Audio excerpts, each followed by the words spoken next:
Hi everyone, it's Jay here, and these are the manga and manhwa releases for the second half of March. We're going to start with the Kodansha releases, and there's a new release coming out called Initial D Omnibus Volume 1. And for those who don't know, Takumi Fujiwara spends a lot of time behind the wheel. His tofu delivery job sends him racing down the treacherous roads of Mount Akina, and without even realising it, Takumi has mastered racing techniques that take most drivers a lifetime to learn. Of course, none of his friends realise this. They're all too busy watching the Akina Speedstars, the local street racing team. But when the legendary Red Suns show up to challenge the Speedstars, the rival team obsesses over a phantom car, the Trueno 86, seen racing through the mountain roads. So this omnibus edition has almost 450 pages, and it contains volumes 1 and 2 in a larger size with a new translation. Then we have volume 3, Miraculous, and this volume takes a look back at how Marinette and Adrian ended up getting their powers and becoming the guardians of the City of Lights.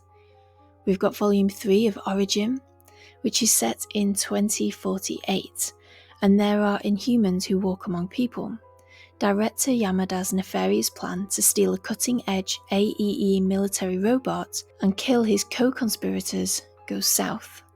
And dragged into the middle of the conflict, a disguised Origin must follow his programming and minimize casualties, despite being faced with the uglier side of the humanity he is compelled to save, begging the question, what is it he's fighting for?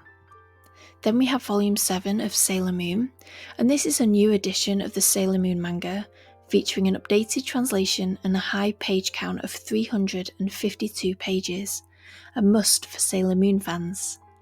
Then we have volume 6 of Welcome Back Alice, and Yo didn't expect high school life to be a whirlpool of emotions that it has been. He wants to get out of this hell. He feels trampled on by the girl he has had a crush on for as long as he can remember, but he also can't forgive himself for upsetting the one person who seems to fully understand him. And when Yo realises how much he has hurt the people around him, anguish and panic lead him to do something that shocks his entire class. Then we have A Condition Called Love Volume 7, and this is out on the 26th of March. Hotaru and Hananoi-kun have been together for nearly half a year now, and the first summer break of their relationship is right around the corner.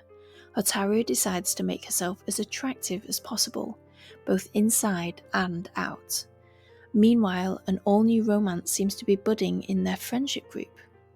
We have volume 14 of Blue Period, and for their second summer at TUA, Yatora and his art school friends stay at Momoyo's family temple. There, Yatora enters an art contest with hopes for the cash prize and a professional debut. Then we have volume 12 of Flying Witch. This series follows Makoto Kawata, a novice witch who moves in with her distant cousins in rural Aomori Prefecture in the far north reaches of Japan to complete her training and become a full-fledged witch.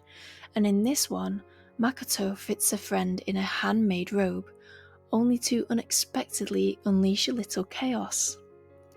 Then we have volume 3 of Super Morning Star, and this series starts in high school, where a boy called Kaido seems to be a scary delinquent, but he's actually leading a second life as the star of a Sentai superhero live show.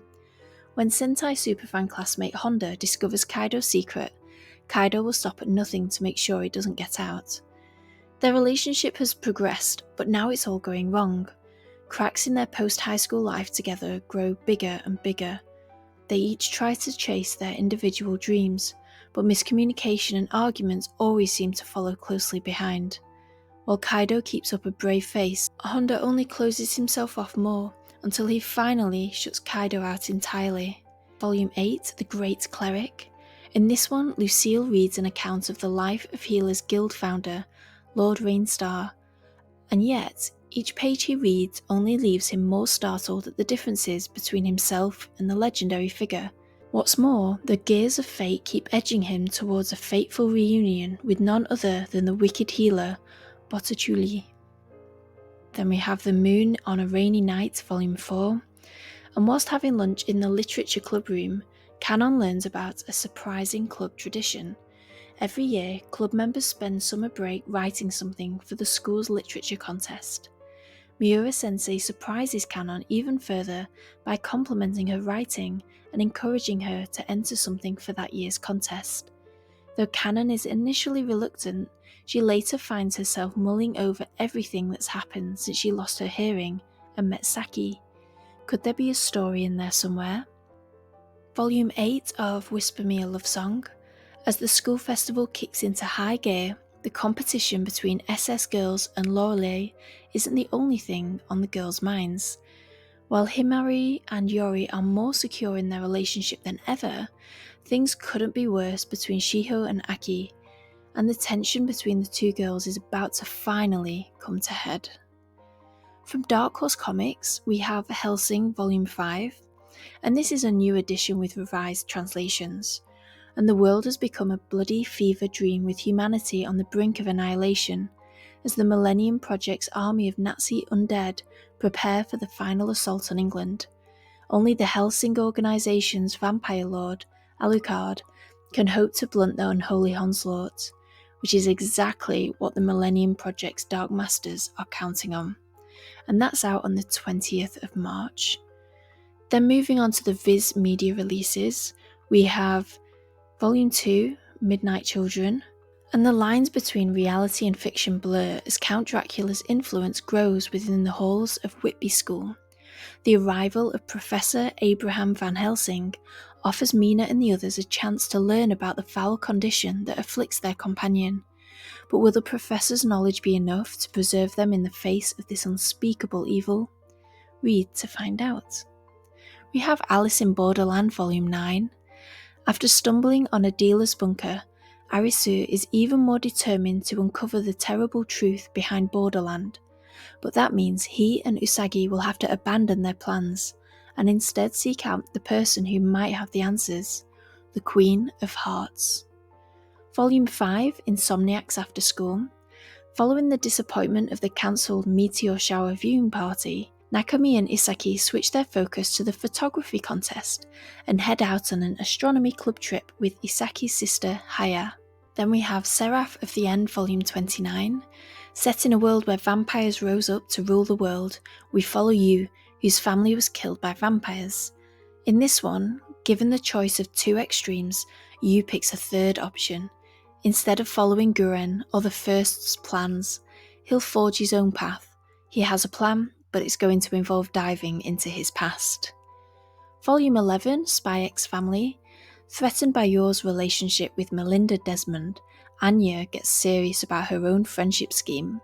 On the way to a museum field trip, however, she and her class become the target of activists looking to free their political allies.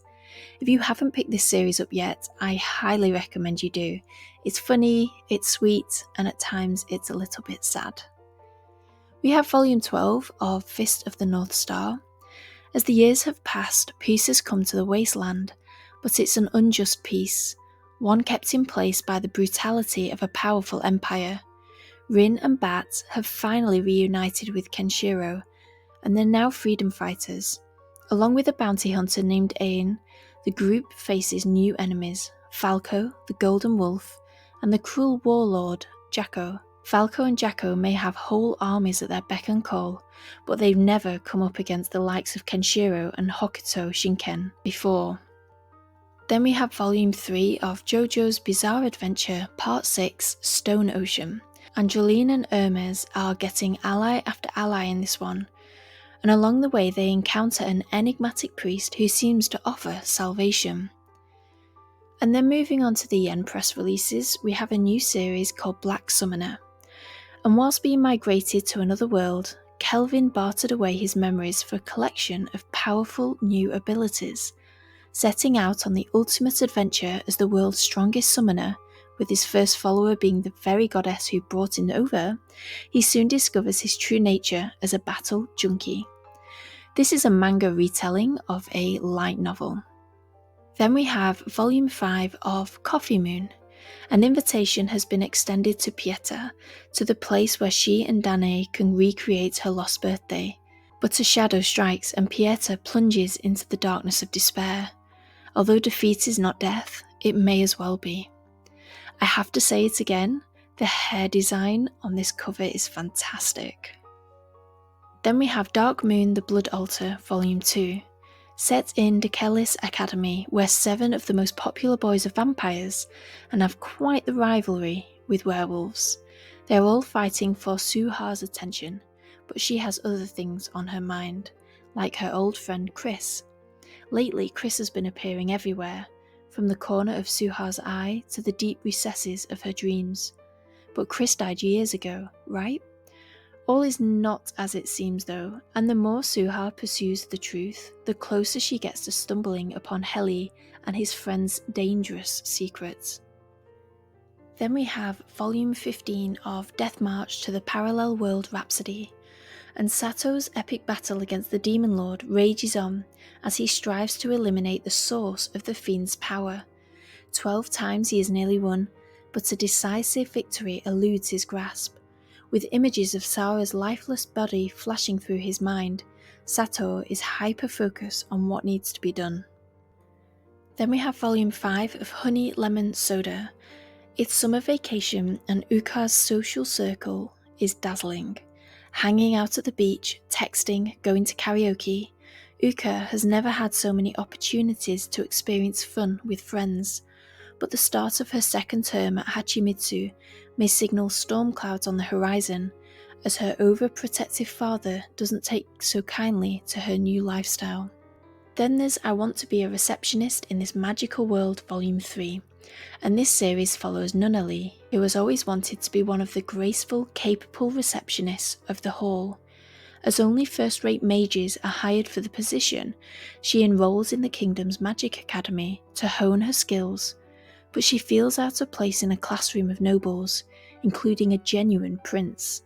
She decides that despite being a commoner, she's going to be the top of her class. And after the unexpected events of the ball, Nunnally returns to work ready to forget about Rockman, until he shows up at her office. He and the Royal Order of Knights are there to investigate demonic activity, and he's roped Nunnally into joining them. Cue lots of bickering. Then we have Volume 3 of Jungle Juice. Upon learning the rumoured whereabouts of one of the pet shop's bases, Nest professors decide to send a team to investigate.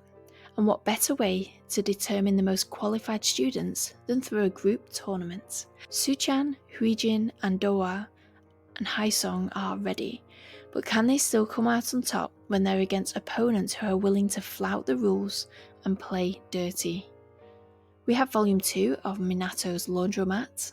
Akira Minato, the owner of a shabby laundromat, doesn't know what to do when Shintaro Katsuki professes his feelings for him. Still troubled over a past love he never came to terms with, Akira wants to refuse, but he can't quite bring himself to deny Shintaro's over-eager passion. Meanwhile, when Shintaro's classmate Asuka finds out who Shintaro is crushing on, he just can't help but stick his nose into their business. We have Volume 2 of Monthly in the Garden with My Landlord. Asako has finally settled into life, sharing a house with Miyako, her landlord and former leader of the popular idol group Elm. Now fully unpacked, Asako is ready for the next step in making her dream home a reality, buying her first ever potted plant. But their carefree days are interrupted when Miyako's unexpected feelings for her tenant begin to strain their relationship. We have Volume 2 of Omniscient Reader's Viewpoints. 3 Ways to Survive the Apocalypse is Dokjar's favourite novel, or it was until it became reality. Thanks to his knowledge of the story, he managed to survive the first chaotic moments of the new world. But the relentless scenario waits for no one, and Dokjar finds himself in yet another life or death struggle. Isolated from his group and surrounded by horrific creatures, his story seems all but doomed, until the main character of 3 Ways to Survive the Apocalypse arrives. So that sounds like quite an exciting moment in the story. We have Volume 2 of Reborn as a Vending Machine, I Now Wonder the Dungeon. A human is reincarnated into an alternate fantasy world as Boxo, the vending machine. His ability to offer any item he purchased in his previous life has made him wildly popular. but a new threat emerges in this volume. We have Shadow's House, Volume 6. Within a mansion brimming with intrigue, nobles and living dolls alike reside. One such pair, Kate and Emilico, have been singled out by the leaders of the Children's Wing as the most likely culprit behind the Phantom incident. Given the chance to clear their names, Kate and Emilico set out to discover the true mastermind. Then we have Volume 1 of Sword Art Online Progressive Canon of the Golden Rule. Asuna and Kirito have made it to Aincrad's 6th floor, where in the town of Station they find something very odd. Puzzles everywhere they look. New mysteries and complex riddles await, many of which can't be solved with a sword. Fighting against the odds, the two will have to put their heads together if they want to make it out alive. Then we have The Abandoned Empress Volume 7, and this story follows Aristia, who has a second chance at life when she is reborn as a 10-year-old, and she's determined to not let destiny shackle her to her fate. But now, with the Emperor's health waning, political machinations at the court intensify, and at the centre of it all stands Aristia. To make matters worse, Karsin suffers a grave injury while protecting her from mysterious assassins. With crisis after crisis erupting all around her, Aristia finds herself relying more and more on Revelis for support, and then Jiun appears, the one who ruined Aristia's future in her previous life. We have Volume 9 of The Eminence in Shadow, and in this one a troubled wind is blowing. Mitsugoshi's new innovations have put them in the sights of entrenched business interests, and the shady underworld schemes are escalating to all-out economic warfare. Naturally, there's no way Sid could ignore something that cool-sounding. Then we have Volume 3, The Essence of Being a Muse. Miyu dreams of getting into Tokei University of the Arts, and has left home in order to achieve this. She hopes she can turn her life around with a new look and personality, an updated version of herself that eerily resembled Tsukioka. But as she revisits her student days, tackles the art school entrance exam with a style that is not entirely her own, and runs into Tsukioka, Miyu's newfound confidence begins to crumble. Then we have Volume 4, The Other World's Books Depend on the Bean Counter. This series follows an accountant, Kondo, who gets pulled into a portal and lands into a fantasy world. He winds up working in the accountancy department in this new world and strikes up a bit of an odd relationship with Aresh, who is a night captain. They're off in a forest in this volume, trying to save the world, and Captain Aresh makes a declaration on their way back. I have been waiting for this for ages. I cannot wait to get this volume. It has been so long. There's nothing that says this is the last volume, but there are also no posts about Volume 5, so I have no idea when the next one will come out. We have the Saga of Tanya the Evil Volume 22. So this series is set in a World War I kind of setting, except the technology is slightly more advanced and there's magic involved. It's an isekai too, where a Japanese salaryman is reborn into a female child soldier's body, Tanya. General Rommel sends forth wave after wave of unconventional manoeuvres in this one, and it's not long before Tanya's 203rd Aerial Mage Battalion is part of the tide. I've heard mixed things about this manga, so if you've read it, please do let me know what you think in the comments below. Then we have a new series called the Uncanny Counter, and the word in town is that the broth at the local noodle house is to die for. The secret? The people who run the shop were on the brink of death. They call themselves Counters and have partnered with ghosts from the afterlife to hunt down rogue spirits. When ordinary high schooler Mun is invited to join them, his whole life flips upside down. Can his new job of fighting evil and chopping noodles give him the answer to his parents' mysterious deaths all those years ago? Then we have Volume 6 of Tomb Raider King. Juhan is off to a great start, but there's no time to rest because the second of the 7 great tombs has suddenly appeared right in his home country. Living up to its name, the Tomb of Lust proves to be quite the rosy adventure. Instead of the usual traps and enemies, Juhan finds himself running away from hordes of women trying to have their way with him. we have Volume 6 of The Remarried Empress. It's finally here. The scene we all read in Volume 1, the day of the formal trial. Navier brandishes her and Henry's trump card. I accept this divorce and request an approval for my remarriage. I cannot wait to get my hands on this volume. Then moving on to the Seven Seas Entertainment releases, we have Humulus Omnibus 7-8. Nakoshi is getting closer to the crux of who he is, and he's starting with his face, the one he used to have. One by one, the lies Nakoshi and Ito have told each other are coming to light. We have Volume 4, Sword of the Demon Hunter. Jinya, now settled in the town of Edo, has been hunting down demons to make a living. Always alert to new rumours of incidents involving demons, he hears about a peculiar case of street murders, and he goes to investigate at once. But what awaits him there was a demon who could make himself invisible. Next we have Volume 3, The Dragon King's Imperial Wrath. Yuchun and Ryuing are kidnapped by the Bird Clan, and the Dragon King Yawen is furious that his soulmate has been taken. This is the final volume of the series, so check it out if you want to know how it all ends. Then we have Volume 2 of Ennead.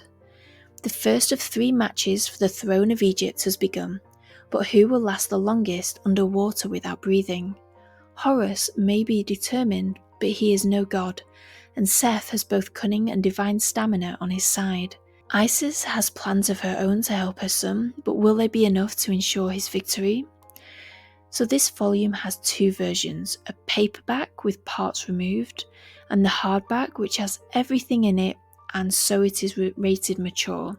So you need to make that decision yourself as to whether you want to go for the paperback or the hardback version. Then we have Volume 4 of I'm a Wolf but My Boss is a Sheep, and this series follows Ugami, a salaryman who is quite literally a wolf and has a massive crush on his supervisor. This volume is full of love rivalry and trying to clear the air between Ugami and Mitsuji.